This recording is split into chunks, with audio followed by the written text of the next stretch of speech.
웰빙 한방 이야기.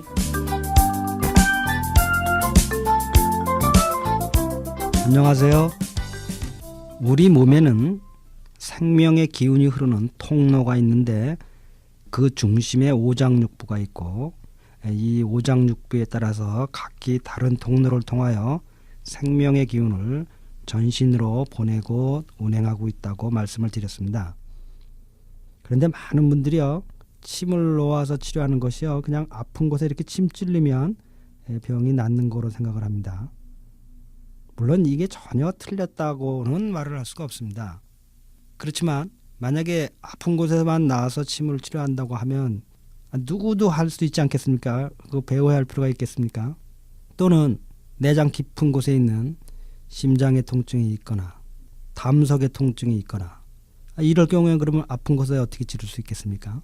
물론 동양의학에서는요, 통증이라고 하면 모두 기와 혈이 막혀서 잘 소통되지 않기 때문에 일어나는 것으로 봅니다. 그래서 이전에도 말씀을 드렸죠. 유명한 말이 있다고요. 불통즉통, 통즉불통이라는 말인데요. 앞에 불통이라는 말은 통하지 않는다는 뜻, 즉 막혔다는 뜻이고요. 뒤에 통은 통증이 있다는 통입니다. 따라서 통하지 않으니 통증이 있고 통하면 통증이 없다는 뜻입니다. 이렇게 생명의 기운이 제대로 소통되지 않고 막히면 통증이 있게 되는 겁니다. 그러면 저희가 한약으로도요, 이게 통증을 치료를 하게 되면요, 어느 분들은 이게 어떻게 되는 겁니까? 한약제 진통제가 있습니까? 이렇게 얘기를 하시는데요. 저는 이렇게 보는 관점이 다른 겁니다. 통증이라고 하는 것은 기와 혈이 막혔기 때문에 그중에 기가 막혔으면 기를 돌려주고 혈이 막혔으면 혈을 돌려주는 그런 약들을 쓰는 거죠. 그러면 저절로 통증이 해소되는 겁니다. 하루는요, 젊은 처녀가 잠을 자고 난 후에 목을 어떻게도 돌릴 수 없다고 하면서 한의원을 들어서는데요. 죄송하지만 환자를 보고 웃으면 안 되는데 웃지 않을 수가 없습니다. 생각해 보십시오. 목을 조금도 못 돌리는 겁니다. 그러니 그 걷는 모습이 어떻겠습니까? 동양의학에서는요, 이를 낙침이라고 합니다. 잠을 잘못 자서 생긴 것이라는 거죠. 그래도 진찰을 다 해야죠. 혹시 다른 곳에 이상이 있는지요. 그래서 진찰을 다 한 후에 살펴보니 별 특별한 장부의 이상이 보이지 않았어요. 그래서 이런 경우에는요, 단순히 경락의 기운이 막힌 것이라고 보게 되죠. 그래서 이렇게 경락 기운이 막혀서 목을 움직일 수 없을 때는요, 황제내경에 보면요, 목을 좌우로 돌릴 수 없을 때는 수태양 소장경을, 목을 앞뒤로 돌릴 수 없을 때는 족태양 방경경에 침을 놓으라고 되어 있습니다. 무슨 말인가 하면요, 오장육부의 경락이 저번에 말씀드린 것처럼 다 손과 발에서부터 시작하고 끝나죠. 이게 이 손과 발이 중심으로 이제 다 서로 만나고 연결되고 하는데요. 그래서 이제 오장육부의 기운이 서로 끊임없이 연결되면서 흐른다고 그렇게 말씀을 드렸는데요. 이 대장경은요, 새끼 손가락 이 바깥쪽 끝에서 시작을 해서요, 팔을 타고 올라와서 어깨 부분에 올라왔군요. 날개 쪽지를 거쳐서 이 아양 엎을 다 타고서 목을 타고 다시 얼굴로 올라오는 겁니다. 그러니까 양쪽에 다 똑같은 경락이 있죠. 따라서 양쪽 어깨를 따라 모두 이 태양 소장경이요, 이렇게 지나가게 되는 겁니다. 그러니까 이쪽 경락이 막히면요, 고개를 이렇게 좌우로 돌리지를 못하는 겁니다. 이 수태양 대장경 중에요, 이 새끼 손가락과 우리 손목을 쥐게 되면요, 손가락과 이 손바닥이 만나는 관절이 있습니다. 그 관절 밑에 후계라는 혈자리가 있는데요, 이 혈자리는 소장경에 속하면서도요, 동맥의 기운을 통하게 해줍니다. 따라서요, 이 동맥은 어디로 지납니까? 등 뒤에 척추를 타고 지나죠. 그래서 척추 부분이 아프거나, 쉽게는요, 어떻게 삐끗했는데 요통으로 이렇게 허리를 전혀 움직일 수 없을 때, 이 한의사들이 여러분들 신기하다고 생각하는데 이 혈자리 손목 관절이 있는데 하나 놓으면요, 그냥 쑥 일어나는 겁니다.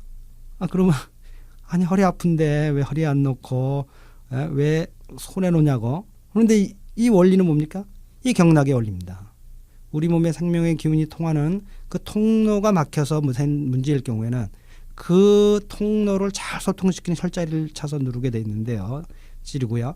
그것이 각기 다른 이유와 여러 가지 원인들로 이렇게 다른 곳에 치료를 하게 된다는 겁니다. 그래서요, 이 후계라는 곳에 강하게 찔렀죠. 그때 신음소리를 내면서 아파하는 순간에요, 저는 늘 그러죠. 고개 돌려보세요.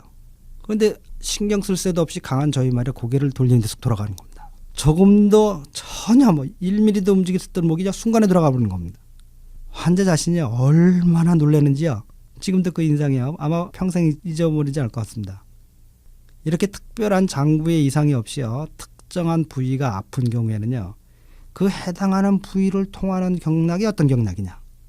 그 기운들을 소통시켜서 치료를 하게 되는 겁니다. 그러니까 따라서 꼭 아픈 곳이 그 기운을 잘 소통되는 부위가 결코 아니라는 겁니다. 따라서 그 경락의 기운을 가장 강하게 소통시켜 줄 수 있는 혈자리가 어떤 것이냐. 그것에 힘을 놓으면서 우리는 치료를 하게 되는 거죠. 이렇게 한의학에서의 치료라고 하는 것은 뭡니까? 우리의 생명의 기운을 흐르고 있는 이 경락의 통로를 잘 소통시켜줘서 치료를 한다는 것이 한의학 친구 치료의 기본 기제 중에 하나입니다. 자, 이렇게 내부의 특별한 이상이 없이 어떤 외적인 요인에 의해서 외상에 의하거나 외적인 자극에 의해서도 우리의 생명의 기운인 통로가 이 경락이 운행이 막힐 수가 있다는 겁니다. 그럼 우리가 어떻게 되겠습니까? 그 경락의 기운이 소통되지 못하면 우선 막히면 통증이 있을 거고요. 또는 어떻게 운동장애가 있는 겁니다. 그 기운이 전혀 움직이지 못하면요. 막히게 있으면 그게 통하지 않으면 어떻게 됩니까? 이 운동장애가 이렇게 해서 관절을 못 움직인다든지 여러 가지 문제를 일으키는 겁니다.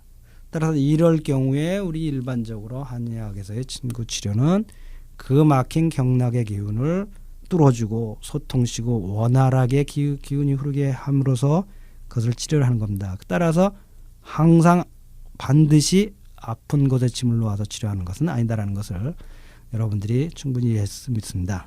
자, 오늘은 주말인데요. 이번 겨울에는 밴쿠버에 너무 비가 많이 오네요. 저도 상당히 우울한 편인데요. 저조차도 힘이 드네요. 특히 정신 건강에 이런 상황에서 유의하셨으면 좋겠습니다. 어떻게 하면 좀 더 각자 여러분들께서 좋아하시는 것들을 좀 더 찾고요. 그 가운데서 어떻게 기쁨과 행복을 느끼고요. 우울함을 극복하시는 지혜들을 찾아냈으면 좋겠습니다. 좀 더 소극적으로 되지 마시고요.